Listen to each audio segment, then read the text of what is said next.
ஒருமுறை சிவபெருமானின் திருமணம் கைலாயத்தில் நடந்தபோது உலகை சமநிலைப்படுத்த அகத்திய முனிவர் தென் திசைக்கு வந்தார். அகத்தியரின் சீடரான உரோமச முனிவர் முக்தியடைய விரும்பினார். அவர் தன் விருப்பத்தை குருவிடம் தெரிவித்தபோது அகத்தியர் ஒரு யோசனை கூறினார். தாமிரபரணி ஆற்றில் 9 தாமரை மலர்களை மிதக்கவிடு.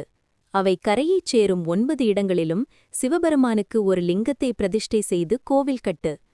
கடைசியாக 9வது மலர் அடையும் இடத்தில் கடலில், அதாவது நதியின் சங்கமத்தில் நீராடி இறைவனை வழிபட்டால் நீ முக்தி அடைவாய் என்றார். உருமுச முனிவரும் குருவின் சொல்படி செய்தார். அந்த 9 இடங்களிலும் சிவபெருமானை கைலாசநாதராக பிரதிஷ்டை செய்து வழிபட்டார்.